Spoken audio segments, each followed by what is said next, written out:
Jon Devore is a professional skydiving stuntman, aerial stunt coordinator, and captain of the Red Bull Air Force team. I'm happy to say this episode is rich with insight and full of contrast. From his beginnings as an educator to pioneering freeflying to doubling as Johnny Utah in the Point Break remake, Jon shares how teamwork and dedicated training were vital to his accomplishments. Another thing that we discuss, which I found particularly interesting, is this delicate balance of humility and excellence, and how crucial both are to his success and the sport as a whole. Again, in contrast to many amazing accomplishments, Jon shares some very personal stories of losing his teammate Eli Thompson, his recent near fatal speed flying accident, and the immense physical and mental hurdles that he's had to overcome and still deals with daily. Finally, Jon gives us a glimpse into the future of Red Bull Air Force and the rigorous process of integrating a new team member. Our conversation offers a deep dive into the mind of one of air sports' most accomplished figures. I hope you enjoy as much as I did. See you down there. Yeah, my brother. Have fun. See you in a few. Let's fucking get it. All right, 3, See ya. 2, 1. See ya.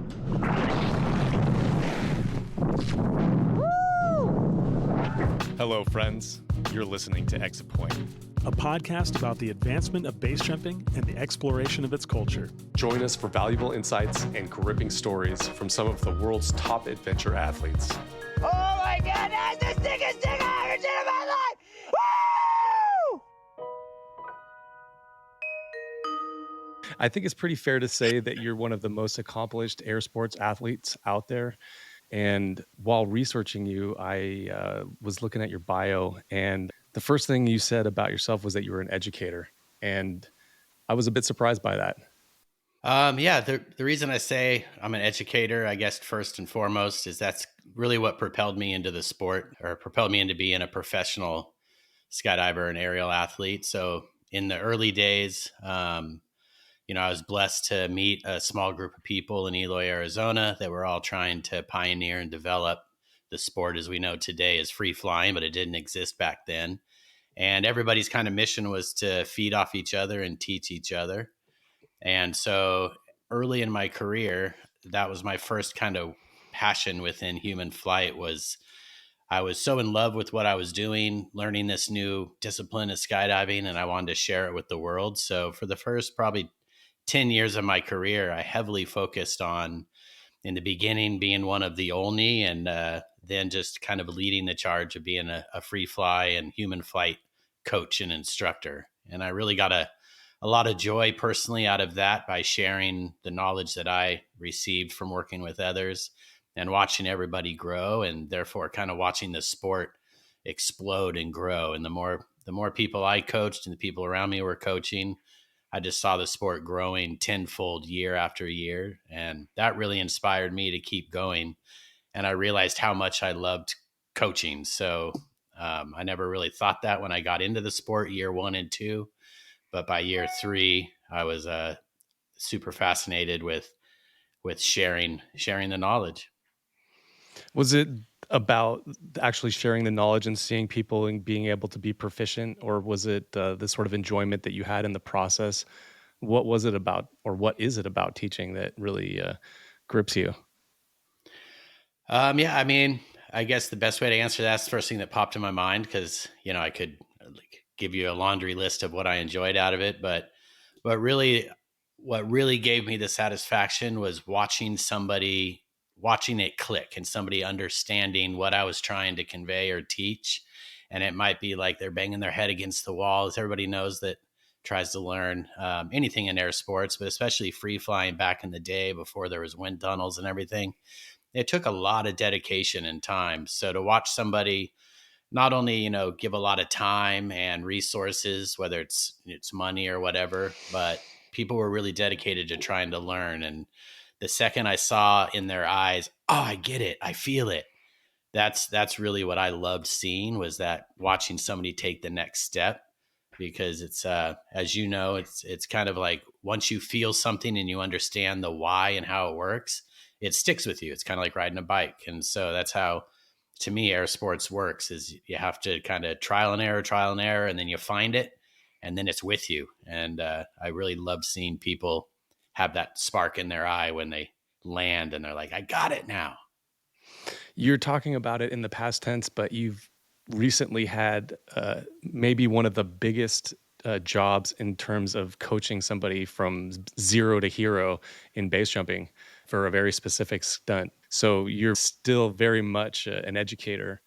I mean, I want to ask you a ton about this, but for one, people don't know what I'm talking about. You were part of Tom Cruise's project, which, yeah, why don't I let you explain it?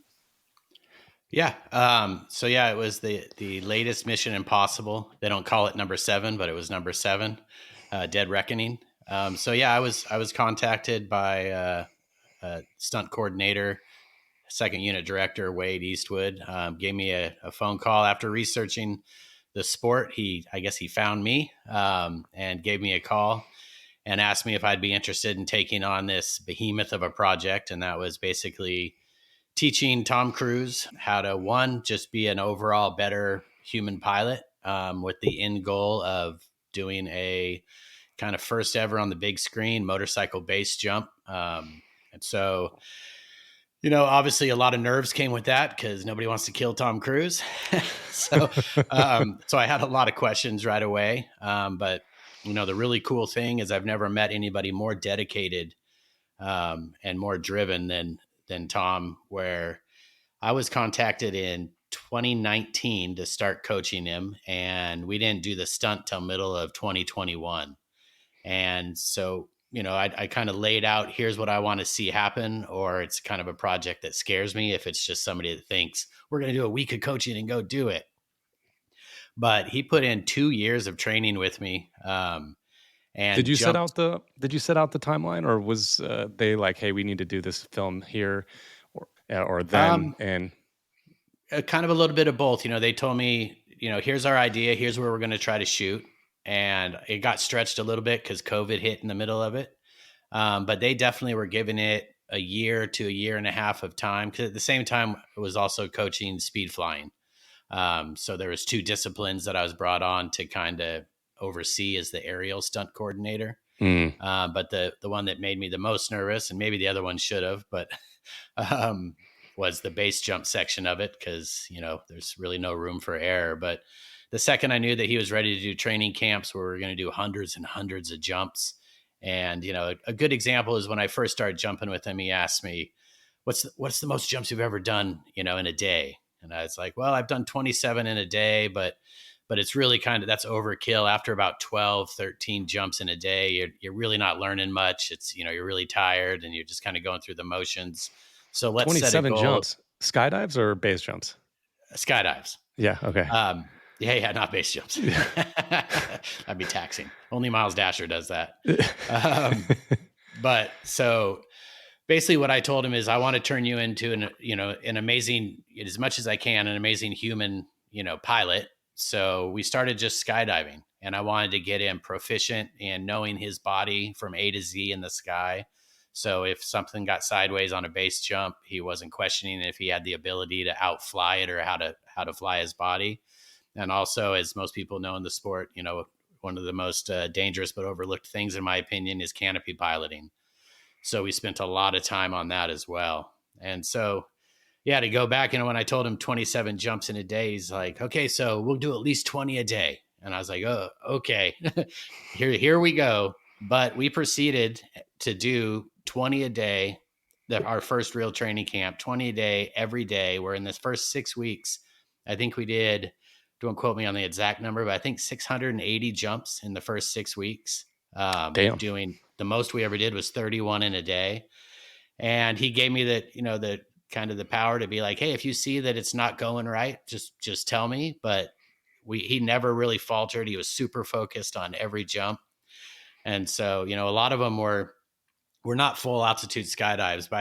By kind of mid training camp, we got the permissions, and I had the hybrid kind of special low pole skydive rigs built, where we were mimicking what a base jump would be, where we were jumping from 1,000 feet off helicopter skids and practicing exits and things like that. So that's how I kind of went into being able to train base jumping, in theory, the safest way possible, in big blue open sky with no cliff wall behind you or anything, until he was really used to the ground rush and being that low and things of that nature. So it's So do you quite an think amazing. that basically you were able to execute on the most effective and safe way to learn how to base jump?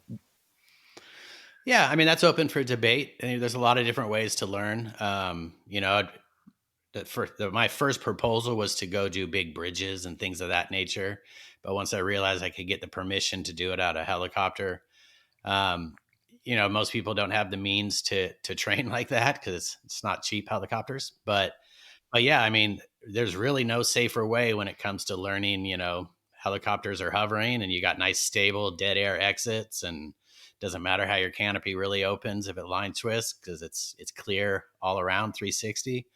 So I felt very comfortable going into that scenario in that environment and realizing that I was kind of offering the best, safest solution. He's sort of a different. I mean, he's definitely a different student because a lot of times when people are learning how to base jump, the whole wisdom element is probably one of the most important, meaning decision making and things along those lines. But it's not like he was going to go, buy a rig after this and go to Lauterbrunn and call you up and be like, hey, how do I find Hyla Let's go Moose or session. something like Yeah. that? You know what I mean? So Yeah. it was very specific and designed for a stunt. 100%. I'm curious about the rigs now because that was another question I had for you. Like, why Hmm. the skydive rig? Was that an insurance related thing? Yeah. Yeah. 100%. Yeah, it was Paramount. Basically, it was we need a 2 parachute system with an AAD, even though it's whether we turn that on or not, it's open for debate. But but yeah, it was a pure insurance thing. And on the Red Bull Air Force team, we're really blessed to be really the only demo team out there that has an FAA waiver to pull sub 1,000 foot for our air shows. Oh, And so okay. we had whether it's Javelin, Sunpath or Infinity. I think all the manufacturers now do it, but we had special rigs built, which really aren't too special. It's just an extended main tray with dynamic corners so that it opens flat just like a base rig. And all of our stuff that we do in the States, we do it legal with the Red Bull team in the sense of 2 parachute systems because you can't get around that here. So I went in with years of experience trusting these rigs. Like I did a really cool project in downtown LA with Andy Farrington and Mike Swanson flying wingsuits by the buildings in LA. So even stunts like that, we use these low pole rigs. So I went in with full confidence that none of us that have ever used those have ever had any moment where we landed and said that felt different. It Mm. felt exactly like a base rig every single time we've ever done it, and we've done it a lot. So Do you free I went in. pack your canopy or do you If put we're it in the pulling D low, bag? yes, Yeah. 100%. Yeah, just free pack the canopy in there. And if we're pulling, maybe it's like a 0.3 second different feeling to me, but I'm just making up a number there. But whether it's in a D bag or free packed, I almost never feel the difference. Besides, why stow lines and put it in a bag and Just have adding that friction. yeah, exactly. So if anything's very low, we just free pack it. And do you use a collapsible slider or sorry, a collapsible pilot chute or is it like a No, standard base, everything's bridal just like pilot? take it out of your base rig and put it right in. Yeah. Okay. Or what pilot or sorry, what canopies do you use? I made a variety, but mainly Hey Dukes and Ibex is Okay. what I use. But if you go through my garage, I'm kind of a pack rat. You got I have a everything lot of from nylon in there. from all the way from way back to the day to today. So I got it all. Nice. Um, there was another question that I wanted to ask about this project. Yeah, you mentioned that he was one of like the most dedicated and focused individuals. No disrespect here. There's a lot of people like that out there. Is this sort of like it feels like Hollywood talking away? Like you hear award shows and they're always the best person to work with and stuff like that. Did he really stand apart from other people that you've jumped with? And Yeah, I mean 100%. Just the work ethic. It's kind of everybody that's worked with him, like hands on personally for more than a few days. Everybody I know walks away saying the same thing. It's he's the the first one on, the last one to leave. You know, a good example is like we would do 20 plus jumps in a day, and then I would be spent, super tired. He'd go into his trailer, come out in full motocross gear, and then go train with professional motocross riders for another 2-3 hours, hitting doubles and full motocross tracks, and doing that every single day just because he wanted to be the best he could be. So he's You a know, and legitimate high performer. legitimate high performer, and just super all around good. I mean, speed flying, there was times that we'd get stuck on top of a mountain in the fog or the winds weren't right, whatever it was. So I really got a chance to, you know, when I was first getting to know him, I'm sitting down and I was like, well, I guess, so where'd you grow up? You know, just had to start talking because we're up there for hours. So really got to know him well. And I mean, you know, I'm not fluffing it up, just super good guy. You know, really intense. He's really focused. And if you're not ready to bring your A game, you know, don't hang out with him, but he's a really good dude. That's cool to hear. Yeah, it's like those moments of waiting in clouds and anticipating when to go. You know, you're all getting the gozies. That's you get to know someone pretty well at those moments. Yeah, 100%. Yeah, and he was grilling me up there because he wants to know the why of everything. So that might be like a little bit of, you know, false wind, or you could kind of see through the fog. And he'd be like, explain to me why we're not going right now. And as long as I had a legitimate answer, he'd be like, okay, I'll take that. But if I'm sitting there going like, I don't know, you know, then he's like, okay, I need another coach. Right. Yeah. Did you worked with other people from your team on this project too? Yeah. So for the base jump spot, I brought on Miles Dasher to be my right hand for everything. So he was there as kind of my deep base knowledge. Because like I said, for the first long period of time, we were just skydiving. Which, you know, Miles is a skydiver, but not really like free fly coach guy or anything. He's Mr. Base Jump. But I brought him on for the base jump side of things. And then Valentine, the rip and speed flyer, speed rider. Oh yeah. Okay. Yeah, brought him on for the speed flying, as well as his kind of mentor that he grew up with, a guy named Albert over in Morzine, France. So those are the first two people I brought on speed flying, and eventually Albert stayed in France after about half a year of training, because then when the season changed, we went down to New Zealand, and that's where I brought on Malachi to partner with Valentine and I to do the speed flying stuff. So I didn't take it on alone by any means. I was kind of the overarching, you know, aerial stunt coordinator guy, but I brought on the super talent for whatever the discipline was as well. It's so good to have other people too to like bounce ideas off of and just like have another pair of eyes out there making sure everything's going right. Yeah, 100%. And I learned that on the Red Bull Air Force team. You know, like I say a lot that like in the early days, I kind of had a choice to be like solo Red Bull guy, but I really saw value because of my old free fly days of that group of people developing the sport. I saw the value in a group working together. And so I've never shied away from bringing people on and sharing knowledge and debating things instead of just thinking I know what I'm talking about. Where did you learn to skydive, or where did you hear about skydiving first? Well, I mean, the very first thing, you know, I guess growing up in Alaska, in Juneau, Alaska, there's not skydiving there. So the first time I really was inspired, of course, I'd heard about it as a kid, a young kid. But there's no internet back then, just to date myself. So the first real time I saw it and was inspired by it was by the 1991 movie Point Break. Like a lot of people from my generation saw that and was like, I need to do that. Did you then go to the theater, or did you put in the VHS? No. I went to the theater, was so inspired by it. I was car surfing my buddy's car on the way home, you know, thinking I was nice, some radical dude. But that was my 91 sophomore, junior year, something like that. But my senior year in high school, a guy just happened to come through our town my senior summer, and I was working out in the gym. I saw him put up a poster in the gym wall saying, make a skydive now. And he came through offering tandem skydives, and I was his first client that signed up. Luckily, I had a fake ID because I was only 17. I need to be 18, but made my first jump and realized I really wanted to do this. I didn't know professionally. I had a different goal of opening an adventure tourism company in Alaska, but I knew I wanted to offer tandem skydiving. So at a young age, I drove down to the biggest drop zone in the world, Eloy, Arizona, and put up my tent and decided to jump until I had 500 jumps and got my tandem rating, and then go home and start my business. But that's when I met like the original free fly clowns and all those guys, and was inspired to take a different path. Did you, so obviously if you were opening up an adventure company before that, you were involved in mountain sports. What were you doing before then? Yeah. So growing up in Alaska, you get out and play in the mountains, or you go crazy. So I played, ever since can remember.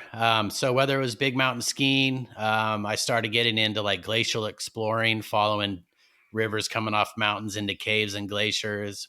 I was a rafting guide down a glacier river, nothing extreme, just like class 3, taking tourists off cruise ships down rivers. And that's really where I was inspired to open an adventure tourism company, because I saw this raft company making a shit ton of money off the cruise ship people. And so I realized, I had a different vision. I don't know if you ever read those books as a kid called Choose Your Own Adventure, when you get to the end of absolutely. a chapter. Yeah, I wanted totally. to open an adventure company like that, where people really didn't know what was coming, but I already had it kind of pre-planned. But I wanted to, whether it was, salmon fishing all the way to big mountain skiing, skydiving, I wanted to offer the Alaskan experience in this adventure company. But the first year in Eloy, Arizona changed my direction. So you're in Eloy and you were like, okay, I got this goal to making 500 skydives, and that happened fast. And so what was the next step? Well, somewhere in the middle of that, I did my first stint in Eloy was 10 months. Lived in a tent the entire time and just spent all my college money on skydiving. And somewhere about in the middle of that, I realized, I kind of saw, it might sound a little cheesy, and I've said it before, but what I saw happening in the world of skydiving, it was very fresh to me, because the same thing was happening with snowboarding in the ski scene, where it was this new sport. At first, everybody's like, it's never going to go anywhere, but you start seeing all the youth wanting to do it, and it starts exploding. Well, the same thing was happening with vertical flight, free flying, even though there was no name for it at the time. So I saw that, like, hey, I'm around the best in the world that are trying to pioneer this. I'm part of this inner circle, and I love this world of human flight. So I decided, like, hey, I'm part of this beginning pioneer stage. Let's see where it goes. And so somewhere in the middle of my first Eloy's world, I realized I'm going to give it all I got and see where it goes. So after that 10 months, I knew I wanted to get back as soon as I can. I went back to Alaska, did one more big summer, plus a few months of working, trying to make as much money as possible. Just so I knew I could come back and, give it my all. And so that's kind of what I did. Went back and worked, stacked a bunch of money, came back to Arizona, and never went back. So you're seemed very like what you were telling me earlier about being team focused, and you wanted to be in a team. I kind of expected you to be someone that was like playing football and stuff like that. I Where did play did you football. You played football? As a kid, yeah, football, Yeah. baseball. My favorite sport was wrestling, which is not a team sport. Well, No. it kind of is, but you know what I mean?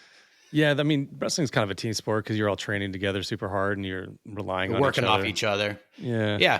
But at the same time, what I liked about, not to go into wrestling, but what I liked about it, and it's a lot like skydiving or air sports, is even if you're with a team and you're doing things together, in the moment, it comes down to you. You have to perform. You're either going to win or lose.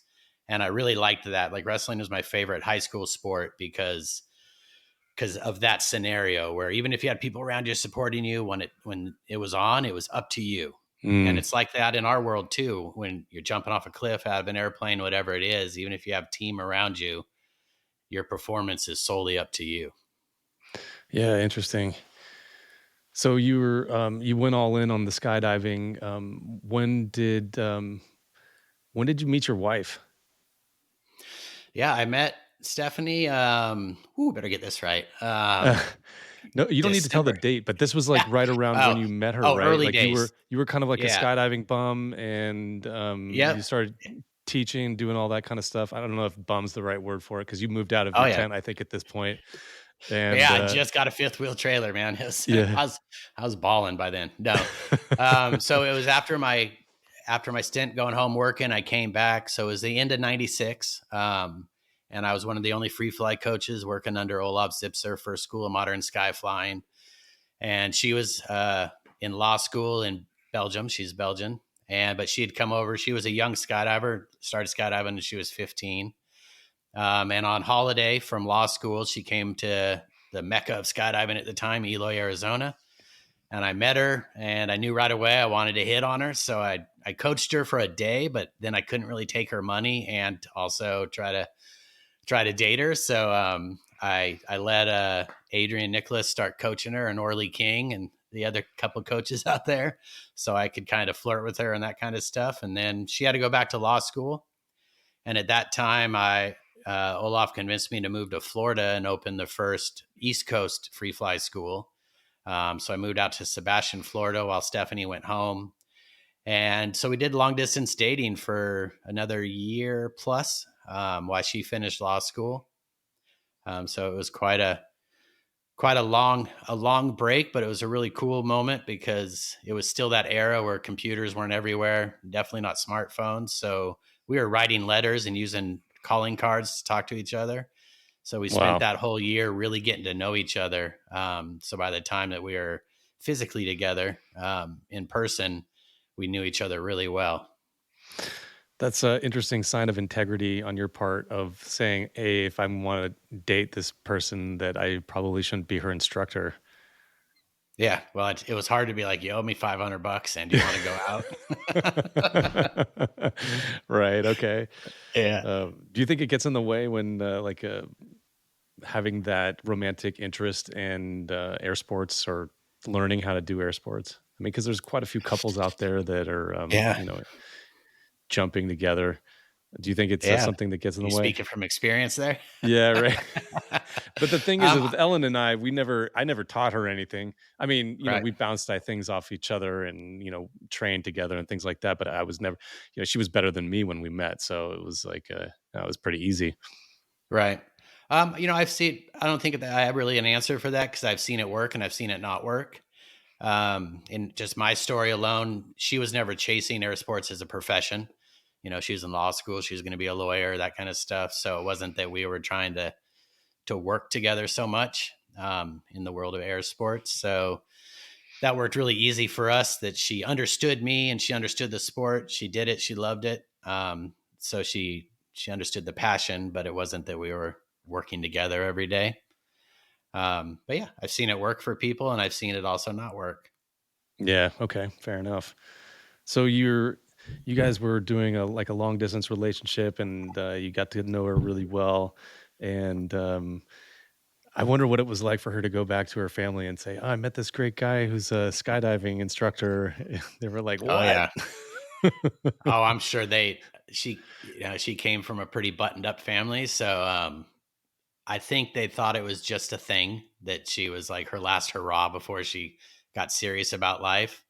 And I think they thought that, times 10 when they actually met me, because I had probably a beard or at least a goatee. I had long hair, a big long hair ponytail. I was a hippie kid from Alaska. Okay. I was in Teva sandals and sweatpants and had no money. I was a free fly bum, and they probably met me and it was just like, oh my God, when is this going to be over? But you I were think you were in a phase in their eyes.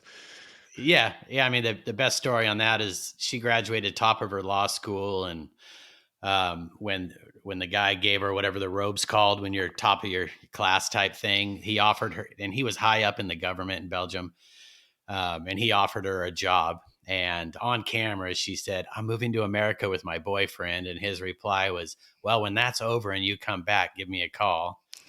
And she never came back. So Yeah. How many years ago was that? she I'm moved putting you over on the spot in again. 98, Okay. 99, because I moved from Florida to Tahoe, and that would have been 98. Yeah, so she came over in 98. So when did Red Bull start coming into the picture, and how did that work? Yeah, so I met Red Bull in '97 when I was still in Arizona with Charles Bryan and Mike Vale. They were the first skydive athletes branded by Red Bull, and they were driving a Jeep out of the Sky Van. And at the time, nobody in the States had heard of Red Bull. Everybody kind of thought it was a liquor, a beer, or something funny. I remember everybody saying, you can't drink and jump. Mm. So I met him in '97 with those guys doing some fun one-off projects with him.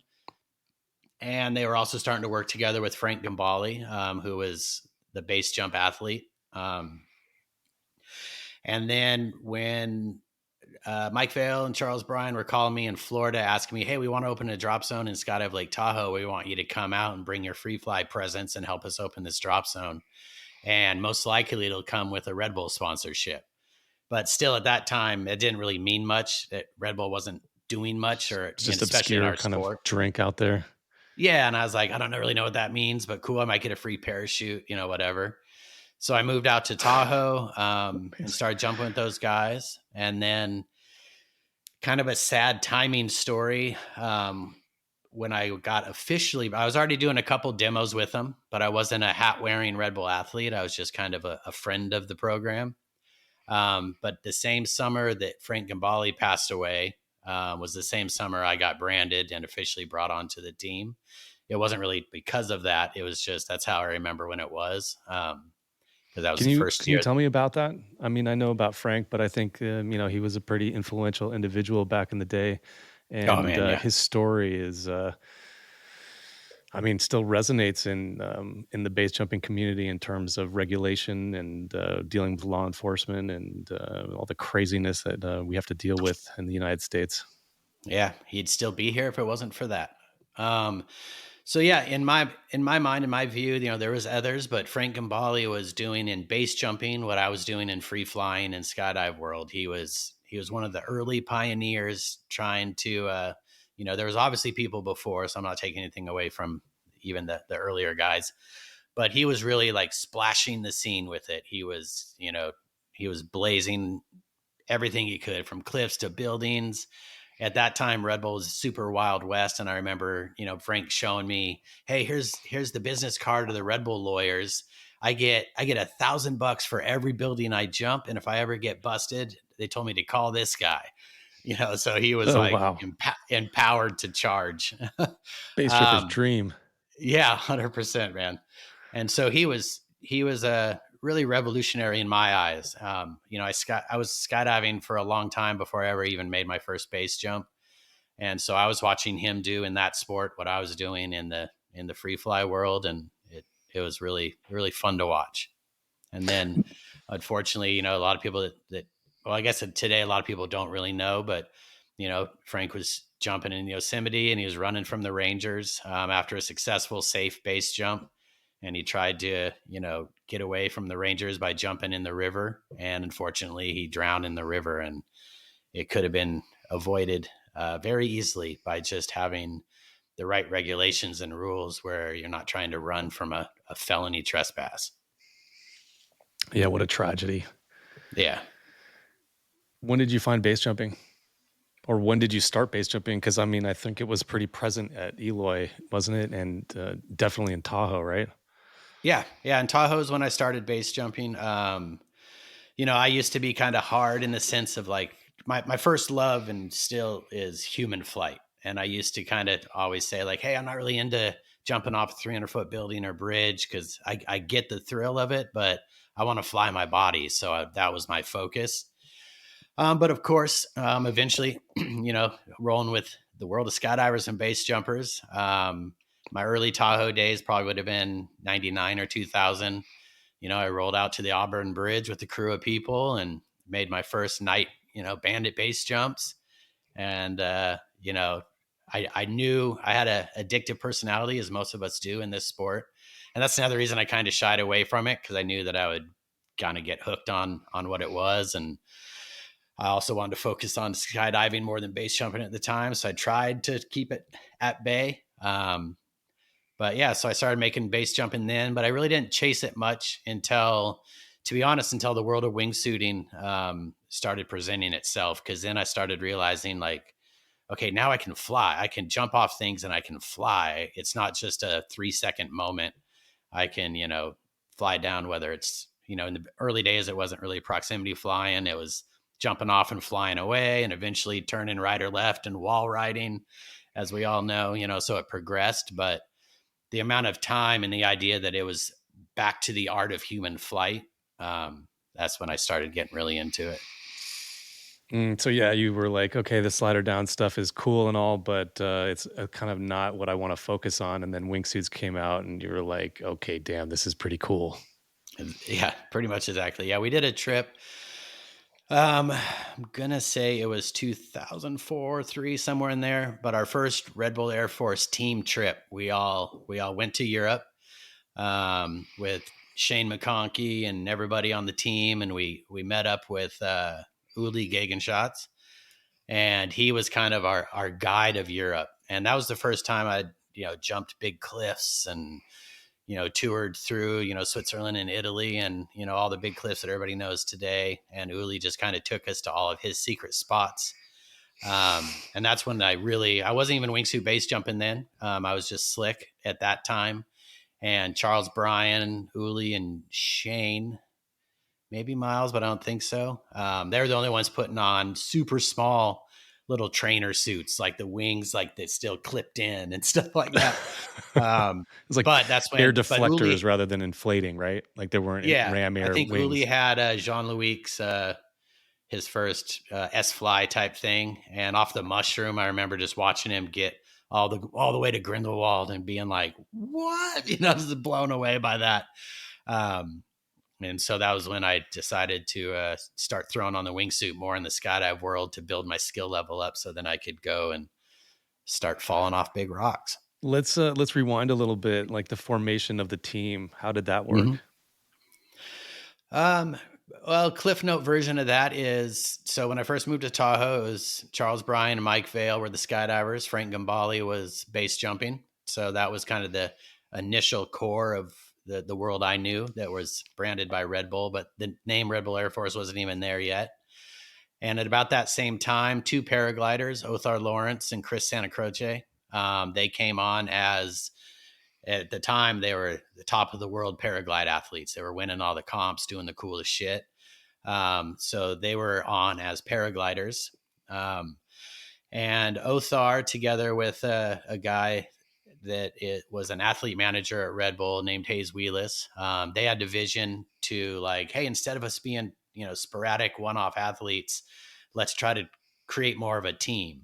So Othar, it was initially his vision to form a team that started getting together. And we got together once or twice a year and did what we call like Red Bull throwdowns, where all of us in different sports would just mix with each other and try to see what we could, kind of shenanigans we could get into without killing ourselves. So that went on for, a handful of years. And then Red Bull started realizing that we are an amazing marketing tool that could, the skydive side of things, that we could jump into almost anything from downtown environments to parties to, F1 races, you name it. So we started getting demo work where we started getting requested. Maybe the first few years it was like 4 or 5 demos a year, and it started growing. And then it started ramping up quite a bit, and the demand for demos started coming. So Othar was leaning on me heavily to start being, like, hey, who else in the skydive world can we use on demos? Not necessarily turn into Red Bull athletes, but who could we use on demos that aren't going to go and kill people in a crowd?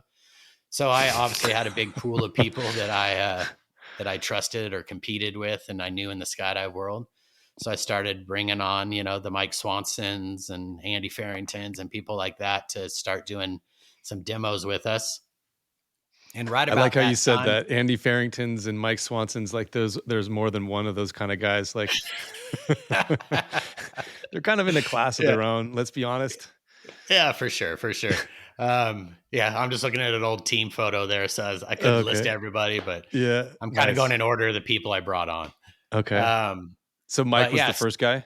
Is that what we said? The first real guy that I brought on, was Mike. And then Charles pushed heavily for the people that he was free flying with a lot, the fly boys. So he brought on Eli and Fritz.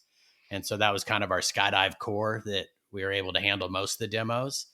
But then it really ramped up from 5 or 6 demos to all of a sudden we were doing 50 plus a year. So I really needed to start bringing more people on. And I started running swoop competitions. And so then I started getting to know a lot more people that had great canopy skills. And that's really the first prerequisite in the demo world, was to make sure that you're an amazing canopy pilot. You And don't want to somewhere, be like one of those Indian skydivers that like crash into the crowd like everyone's seen. yeah, no, man, nope, don't be that guy. Yeah. Yeah, so somewhere in the early 2000s, Othar decided to step down as kind of being the captain manager of the team. And it was just very organic and natural because I was already kind of doing it. That I took over being what was called the Rebel Air Force manager. Now we've kind of changed the title to captain. But so I started bringing on more and more people. And in the peak of our team size wise, it was in the mid 2000s that I think I had 12 or 13 people, like Clint Clausen's, JC Colclazier, the list goes on, but we had a really large team. And once it whittled back down to about 8 or 9 people, is when Red Bull decided it was time. They didn't really like the look of everybody landing with Red Bull parachutes, but nobody wearing the hat or being an athlete. So it was kind of blessed that it was time to brand everybody that fit the bill, and to really turn it into a solid branded team where everybody felt like they were a part of something. So that's when everybody really turned into Red Bull athletes, not just, helping the Red Bull Air Force demo team out. Okay. So then you guys were, traveling around the country doing demos. Red Bull was like, hey, we got to put hats on these guys, make them athletes. And then is this where you started moving into, I think this was like sort of in the same era where you were starting to go to Europe and wingsuit base jump and things along those lines as well, right? Yeah, that was the same window of time. We started back in, I think 2001 at the Gap, the World Meet in Gap, France. Myself, Rook Nelson, Mike Swanson, we were competing Team Alchemy, and our main rivals were the French team, which Jean-Louis Albert was a part of. And he debuted at the film festival at that competition. He debuted the film, forgot the name of it, but it was the first time the world had really ever seen true proximity flying when he flew down. In Verbier. That was Verbier, yeah. And where the shadow met him and he was going by the skiers. And before that, especially because there was no social media and stuff, nobody had seen that before. And the second we all saw that, you just saw everybody in the crowd looking at each other. And whether it was Fred Fugin or us, or you name it, everybody's just like, holy shit, that's the future. That's what's next. And you saw everybody go home from that event and order a wingsuit and start wingsuiting. And so it kind of exploded from there. And then for me personally, and for the Red Bull team, where it really exploded for us was, I was called by a producer that I did an IMAX movie with that had a vision to make what we titled Human Flight 3D. So there was a lot of kind of bad things that came out of that, but the good things were we went and we basically lived in Europe, mainly Switzerland and the Lauterbrunnen Valley, for a solid summer. And we were trying to film together with Uli and a few others, like Martin and Robert Pecknick. We brought on kind of the Euro side and we were the American side. And we were trying to make an actual movie where we were acting and we were our own characters. Maybe that's where it fell apart, but we got in hundreds. And in that summer we were blessed with a large budget. And so we had helis every day. And so we were able to be brought around to all these crazy locations that you might be able to do once or twice in a day if you have good hiking legs. But we are, and that plus what I always say is one of my favorite sports is heli basing. Even though true base jumpers would hate me for saying it, but me and my skydive background, if I have a base rig on my back and I'm flying down a mountain, I kind of call that a base jump, even though I know it's not.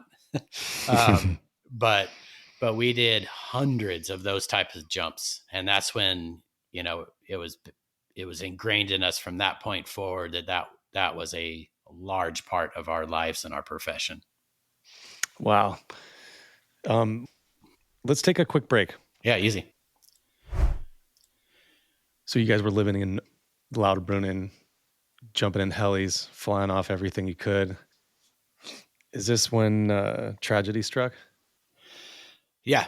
Somewhere a little bit more than halfway through the project, the most unfortunate thing that could happen happened. And that's where we lost our teammate and our best friends, Eli Thompson. And it was on a silly jump, just flying through a gap in the valley. He just misjudged it, and it ended up being super tragic where he impacted the mountain. And that was the first time, we really felt. Before that, it was early enough in the sport where very few fatalities had happened yet. There was very few dark stories yet. It was early days, and we felt super untouchable in the sense that whether it was the skydive world, the demos we were doing, the projects we were doing, now this new world of, wingsuit base jumping and all that, the team was unscathed, 100%, not even a twisted ankle. We were in great shape. So we kind of went into it, with probably a little bit complacent, thinking that, we're the best in the world. What could happen to us? That kind of thing. But I can't really speak for what was going on in Eli's mind. But he was definitely, we were all pushing our limits, our own personal limits, and he was pushing his. And as we know all too well, the world of wingsuit proximity flying has really zero room for error. You cannot crash in our sport, and he definitely crashed. Yeah, man, that's a tough one. Do you feel like that experience influenced you to like take a different approach or have a different perspective about what you were doing? That's a loaded question because yes, the answer is yes. 1,000%. It really changed the way I look at what I'm doing, my sport. A really sad part of that story to back up is both my wife and his wife were pregnant at the same time. We had the same due dates pretty much. And they were probably 2/3 of the way through their pregnancy. So they were super pregnant. So that really drove it home more than probably it would have if it wasn't that scenario. So really made me take a hard look, and I got a really kind of cool, I don't know, that's not the right word, but I got a phone call from Jean the day after it happened. And he was explaining to me kind of his philosophy, and I couldn't quote it right, but I live by it to this day. And he was basically explaining, everybody knows the story of like the angel and the devil on the two shoulders type thing, right? But his way of explaining it to me was more like, here's your ego and here's common sense, or whatever the words were he was using. And it was more about being able to communicate with this ego while you're in the moment, while you're in the intense moment of flying, and realizing that 5 feet higher, 10 feet higher is not going to make a difference at all to the video or to what everybody thinks about what you're doing, but it will save your life. And if Eli would have been able to communicate with that ego or that devil on his shoulder, he would have been 10 foot higher and he would have made it through the gap, no problem. So the combination of the tragedy happening and then that phone call giving me kind of a different way to think about it. I've tried, at least, the best word is tried, because I've never, 100% success on this, but I've really tried to stay engaged mentally in the moment of the intense circumstances of our sport and tried to communicate like that. But I'm only human, and we all have egos to a different level. And I'm also, I like the thrill and I like pushing myself. So there's moments that ego or that devil that go faster, further, closer, that guy wins a lot. But I try to stay in communication with it and keep it at bay the best I can. You said it was a loaded question, but it wasn't loaded from my side. I mean, because we have people that come on the show and, when I talk about their sense of mortality, they go, well, this is what I live for. And this is what the most important thing is for me. And then they are, our last episode was like, okay, I recognize I'm at the sharp end of the sport. This is what I live for. But for you, it was like you had to go home and explain to your wife, who was good friends with Eli and his wife, who were also in the Yeah. same, family predicament. So, Yeah. sorry if it came off loaded, but I'm genuinely curious that and I'm also curious too about, and you don't have to answer this, but there must have been a hell of a conversation there with your wife, as like she's probably, doubting or questioning the trajectory that you guys were on. Oh yeah, for sure. It was definitely hard, especially because, of course, we all took a break from the film. Didn't know if we were coming back to it. Everybody was going through their own mental things because that was the first in-person tragedy we'd experienced. But unfortunately, a year prior to that is when Shane McConkey had his accident. So we were kind of like, I guess we weren't, or me personally, I was friends with Shane, but not nearly as close as I was with Eli. But yeah, we all flew home for the memorial, and we were with our wives and had really deep conversations about, are we doing the right thing? And especially at that time, we were still so passionate and eager to keep charging that in our own different ways, I'm sure that we convinced our wives or our partners to be okay with us still pursuing it, whether it was true or not. Convinced them like, hey, we're not going to push it like that. We're going to do it way safer. We're not going to, X, Y, and Z. Probably trying to talk to ourselves, or I'll just speak for myself, trying to tell myself that more than anything, because I was definitely overwhelmed with like, am I doing the right thing? Like after that, there were so many moments, just to be really open, where I'm standing on a cliff edge, tearing up. I just having visions of I had at that time, after I went back, I had a 2.5-year-old and a newborn baby. And I'm just like, what the hell am I doing? Like, oh my gosh, like heavy waves of emotions coming over.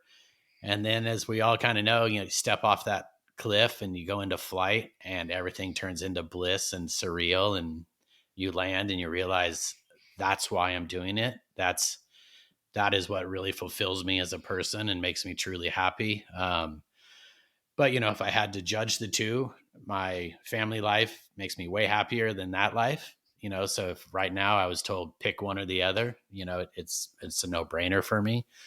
Even though it would be, like losing a child almost, in a sense, if I had to completely quit, which kind of flashing way forward, I got very much faced with because I had a really bad accident recently. So I was faced with the idea of never being able to do it again. So, but then to back up to that era, it was a lot of yin and yang going on, a lot of, am I doing the right thing? How do I pursue this properly?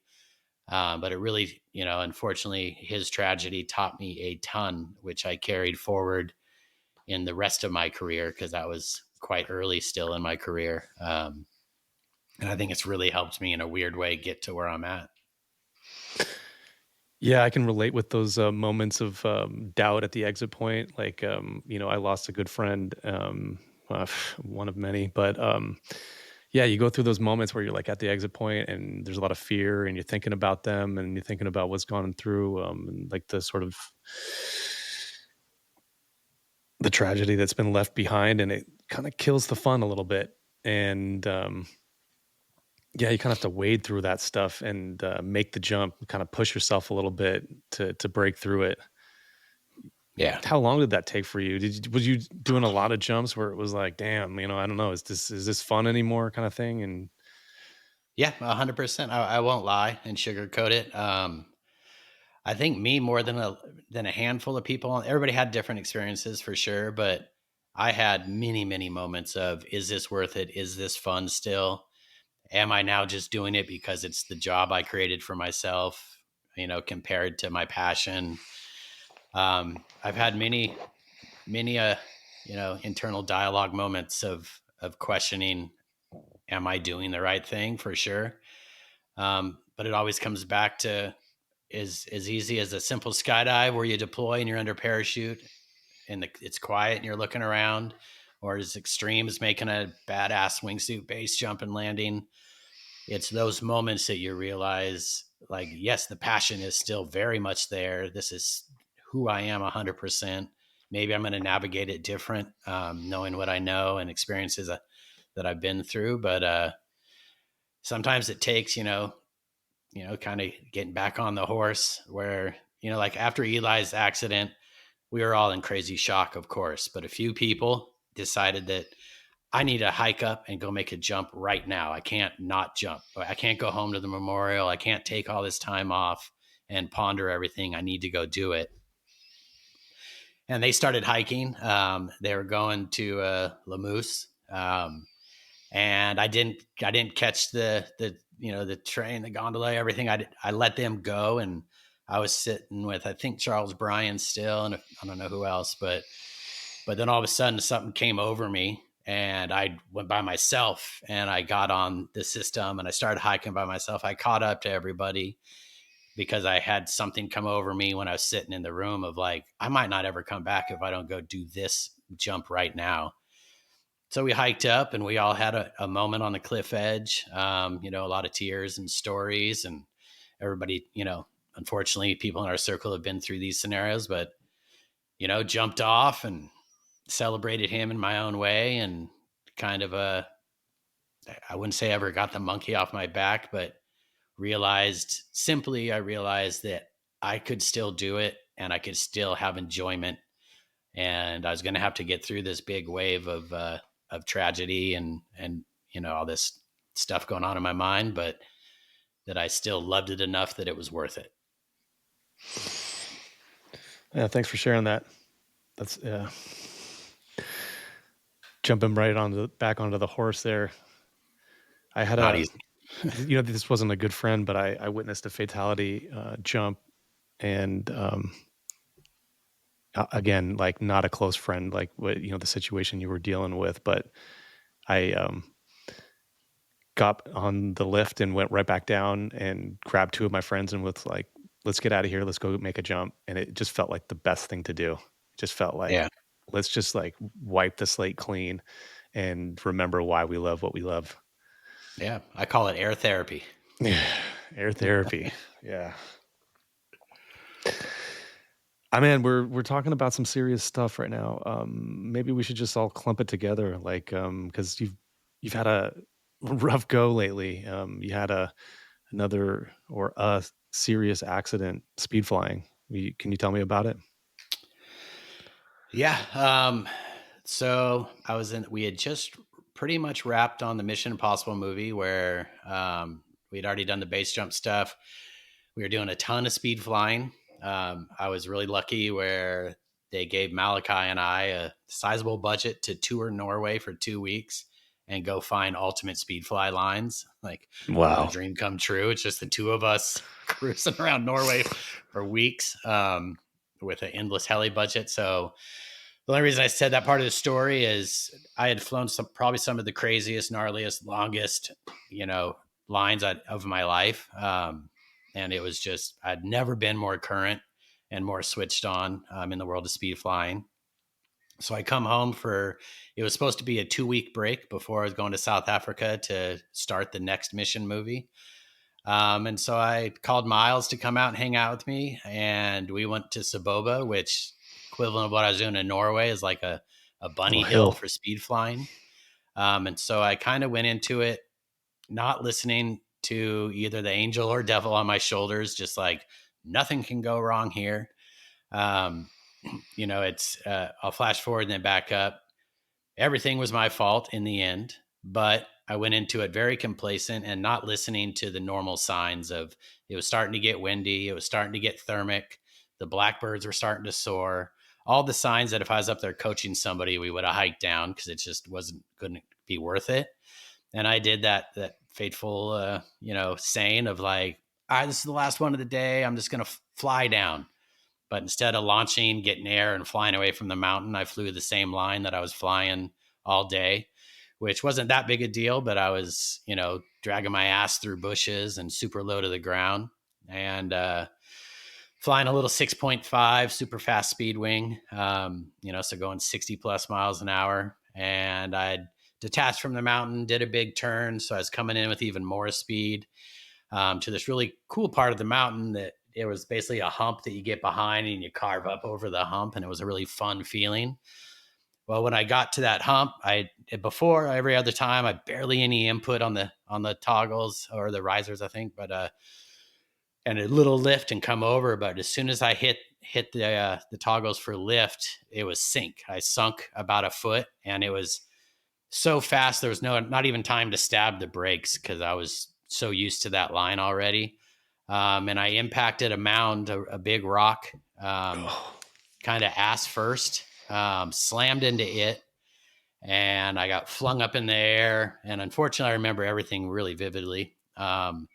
Flung up in the air. My feet got caught in my line, so I'm upside down, and probably good for a learning thing, but I had a drone following me, so I have all this crazy footage, so I really see everything that went wrong. But when I flung up and my feet were in the air, little 6.5, so super fast, twitchy canopy. And I did about 360s where everybody on the ground thought I was doing like a triple barrel roll. But I'd already impacted, but nobody had seen the impact because it was behind something. So everybody thought, I guess later I hear everybody thought you were doing some triple up. He was showing off, but that was me already broken. But so like 360s and then slammed about another 300 feet plus down the mountainside, slammed back into the mountain. And to flash forward through the 45 minutes waiting for life flight, I never lost consciousness, but I couldn't move. I knew that I was messed up. The pain was like nothing I just can't explain the pain. It was really insane. I was sure I was dying because I was losing everything. It was going away fast. And finally people got to me and I couldn't even make eye contact with anybody. I just all I kept saying over and over again was call a helicopter. And they did. And then so life flight came and plucked me off the mountain. I got flown to the nearest trauma center. And long story short, I completely disassociated my spine from my sacrum, which I didn't even know what that really meant. So what that really means is I completely severed my spine in half. It broke off my sacrum and it got lodged 3 inches deep in my pelvis. Severe open book pelvic fracture, which means pelvic shattering in more than 4 places. Mine shattered like a broken egg. Severed my major artery in my right leg. So I was bleeding out. The first thing they had to do was, while I was awake, without giving me any meds, they had to go in through my right thigh and stop the artery from bleeding. Way too much info, but I like sharing it just to shock everybody. My ball sack was about the size of a cantaloupe because all my bleeding out was internal. So most of my blood was going to my scrotum because I just remember looking down to the hospital and it was like this big and purple. And they're like, I just remember the doctor saying, this is going to hurt. And they put a huge probe through my leg to get into my artery. So they had to stop that. They had to give me 8 units of blood, which I think your body only has 10 or something. So I was on the way out. You got lucky, man. Damn. Very lucky. They lost me a lot on the table. There were 3 times on the table. They said they lost me and they had to bring me back. And I went through a series of, over the next few months. The first round of surgeries was to repair the pelvis. Then the next day it was the initial repairing of the spine. And then I could go into long stories of, I went through a lot of recovery drama in PT. At month 6, they re-broke my spine on accident. So I had to go in and do it all again. And on year 1, I came down with a severe case of sepsis. So they had to go in and remove all the metal because sepsis loves metal. So it was a really horrific recovery. And for the first year, I was told I'd never walk again, probably have a colostomy bag, and I'd definitely be in a wheelchair, never going to skydive, never going to do anything like that again. And, I could kind of go into, I don't know how much you want to go into it, but I kind of made sure those people weren't around me and I surrounded myself with miracle story or believers, because that's where my mind was at, that I knew I'd come back. The fact that in bed I could move my feet, to me, just being naive. I'm like, I'm going to be able to walk. I can move my foot. I'm going to be able to walk again, So I was just fully confident that I was going to get there one day. Yeah, I was really surprised. Like before we started recording, last time we talked, you were just like you had to go out and get something out of in the other room, and you just sat right up and like started running over and out the door. And I was just sort of like, dude, how is he doing this? Like, you're in great shape right now. Like, Well, I I don't mean, know I'm about sure there's some running, but yeah. residual pain, but like just being able to move the way you move, it was very surprising. Yeah, I mean, I'm still quite, just to be blunt, I hate saying it even, but I'm quite still pretty handicapped, where I have incomplete spinal cord damage. So my left leg does not operate properly. It operates enough, but my left foot itself has a mind of its own. Like I can't push up on my toes on it. My right leg recovered way better. It's still got quite a bit of nerve damage and pain, but my left calf doesn't function. So I have no calf function.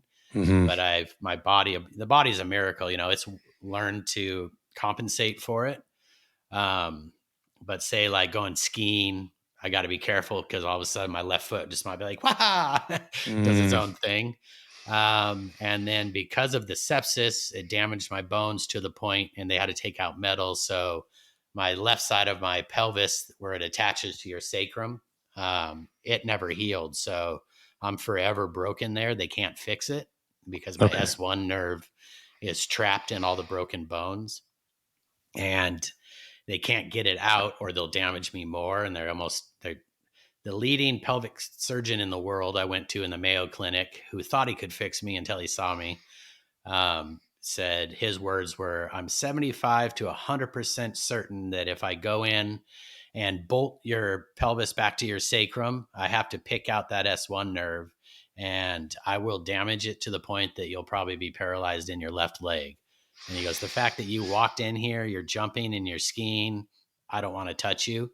So this is something you're probably going to have to live with, because in today's medical world, there's nothing I can do about this.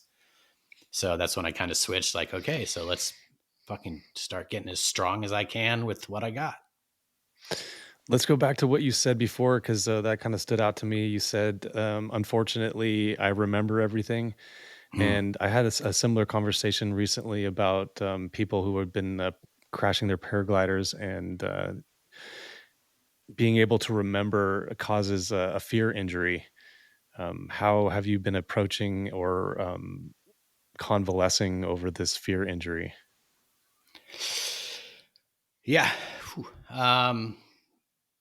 It's kind of my daily struggle, to be honest, in that, it's, if I'm just home doing the world of work, it's just having to deal with I'm in, like, I'm just being blunt here, but I'm in constant fucking pain. It's pretty intense. My nerve damage is crazy. So the day to day, I'm mentally absorbed with how much pain I'm just having to push through on a per second basis. And then the fear injury, when I go into the sport, it's been, luckily Red Bull, I could not have a better sponsor, where they've never once made me feel at all that there's any reason to rush through anything. They're there to support me 1,000%. So I don't have that need to push through maybe my comfort zone of the sports. I'm taking my own sweet time at it. But yeah, it's I started doing my first demos again this year. I picked the right landing area because, as you can imagine, if your left calf doesn't work, you can't run out of landing. So I make sure that it's landing areas I can kind of baseball slide in or whatever. Mm-hmm. This coming week, next week, I'm going to do my first wingsuit jump since my accident. So Congrats. having to kind of push through those, brick walls that have been put up in front of me it's a crazy mental battle that so far I've kind of been taking on my own. I've had a little, mental support, but I haven't really seen any therapists or anything like that. But I guess in the world of military speak, the PTSD is quite severe at moments, but I feel like I'm pretty secure with who I am and what place I'm in currently. So I really am kind of I'm at bay with it. Kind of the biggest not to let the cat out of the bag too much, but the biggest PSD I've experienced was just a few weeks ago. Because as you might know, Miles Dasher had a really bad crash. Did you I know didn't that know. by chance? No, I didn't Nope. know that. So very not speed flying, but wingsuit base jumping. I don't know if I should be saying too much of this, but long story short, had to life flight him, and I was the one with him in the trauma center. And that was the biggest wave of, because so many floods of memories came back with the hospital stuff and everything going on and all the trauma and everything. That was insanely overwhelming for me. In the moment of the accident, kind of the warrior's rage, whatever you call it, it wasn't affecting me. I was dealing with what I had to deal with, but it was once everything kind of calmed down and we were in the hospital that I realized how much kind of scarring I still had from my experience. And yeah, I'm back to more the question of me getting back to the sport and the fear injury. It's something I'm going to have to live with the rest of my life because it's not going to go away. My injuries aren't going to heal to the point of like where I don't feel them and I can forget about it. It's very present every second of my life. So it's the new chapter of my mental game that I'm having to learn how to wade through. Yeah, I can kind of relate. Like I have Crohn's disease, and it was really bad in 2016. And I've got a big zipper up my belly, and they had to remove a bunch of my guts and everything like that. And I was dealing with tremendous pain on a daily basis. So when you talk about the So you pain get and it. stuff like Yeah. that, man, I can. It's all consuming. Yeah. It's I wish I was 100 years forward in the future because I probably think with Elon Musk Neuralinks and a few other things that are going to come by the time it's too late for you and I, Yeah. maybe they can numb those things or whatever. But it's the world we live in. But I mean, I take it all day long. It's way better than the alternative of being dead. So We're still on the right side of the dirt. that's I think it. for me, in my case too, the pain sort of like made me scared almost in a way. Like I wanted to like pad my existence a little bit, which sounds ridiculous because I was like wingsuit base jumping on a regular basis, but it's still sort of like, I don't know, made me feel mortal. Made me feel like vulnerable and You like and me something both. bad could happen to me because it was happening. And I think it might have been one of the things that saved me through that, golden age of wingsuit base jumping in Chamonix. Yeah. So, I'm always thankful for the load I've had to carry. Yeah. I mean, very similar. I echo that where it's, I knew that things could happen, but I felt, it was almost the joke because as we all have had, but I've had so many close calls, but walked away. I used to say, wow, I started jumping in 93. So I've had a 30-year career and I've never broken a bone. But, so I thought like, I made it through the scary parts, and now I'm untouchable, but reality hit me really hard and broke me to pieces and made me realize I am mortal. And yeah, that's still is a hard realization where you feel like you're kind of superhuman and then kind of reality hits and you realize like, okay, I can fall apart like everybody. Yeah. Fun times. You said something about surrounding yourself with positivity or positive people. I mean, I remember, just to kick this question off, I was lying in the hospital, and I had this intern come in and tell me all this stuff about what my future was going to be like. And, I just told him to fuck off. And it was like I was in the same thing of like, you're not going to tell me what my future is going to be like, and it was one of the most enraging situations I've ever been in. But that's me. Tell me about like your drive to be around positivity and how that helped your mind state. Yeah. So I think I've always kind of been that mindset even before my injury, my crash and all that. Whether it's sounds a little hippie-ish or whatever, but whether it's yoga, meditation, being in touch with who you are and, your psyche and stuff, it's always been kind of my path. So when my injury happened, I was at first pretty sheltered where doctors and people like that weren't really talking to me about my future. They were talking to my wife. And so the first few months went by without me being told too much doomsday, but I felt super doomsday because of my condition. I couldn't move.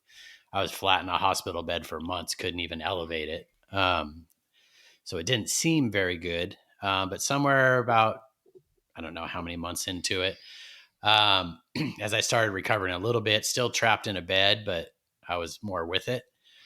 And I appreciated this, but similar story to what you kind of said, they had some Olympic, Paralympic person coming in a wheelchair to be like, hey, life is okay in a wheelchair. Here's my 20-year story. Here's everything I've accomplished. And, you can still do amazing things in a chair. And everything was crazy positive. So I don't want to be negative. I really appreciated that. But I didn't tell this to him. But when he left, I told my doctors, I was like, hey, I really appreciated you trying to do that. But that's not me. And that's not who I need to speak with.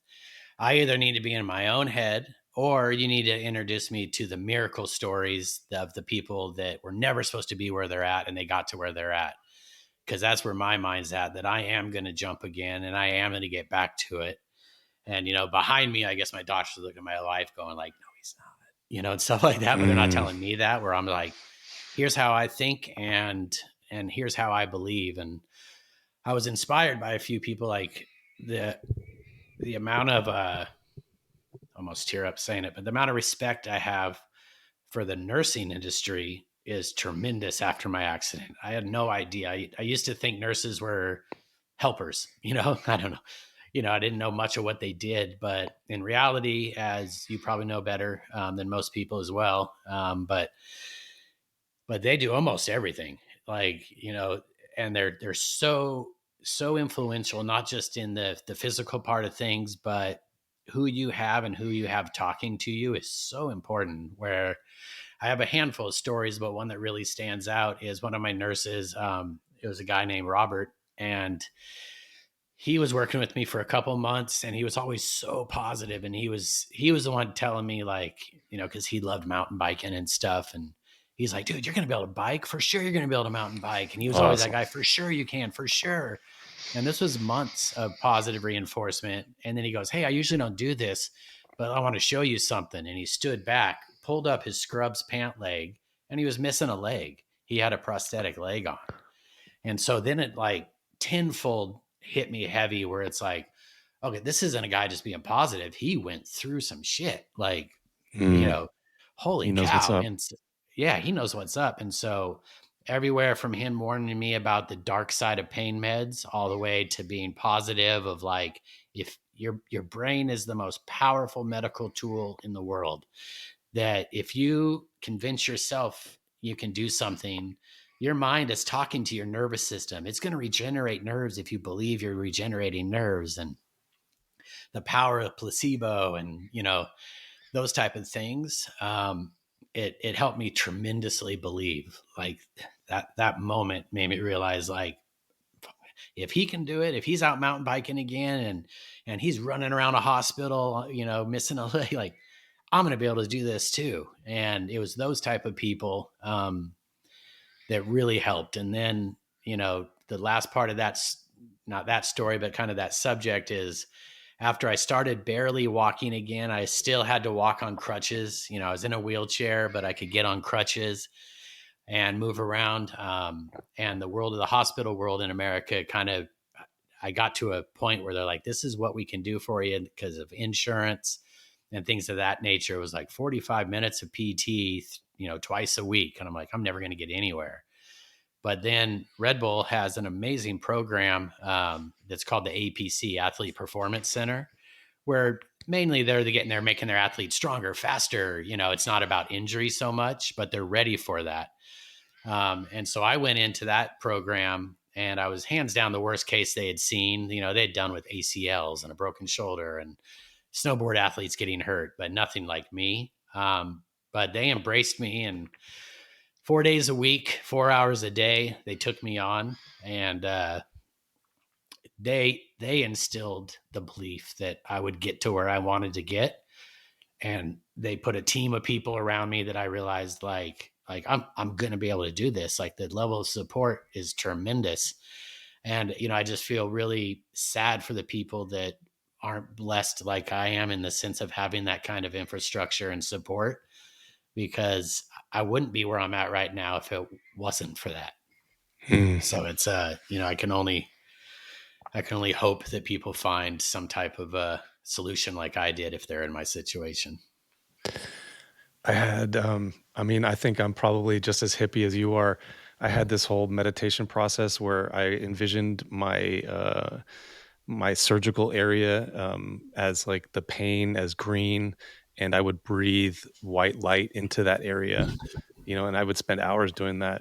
Oh, yeah. Did you have any sort of like mental mantras or meditations that you worked with?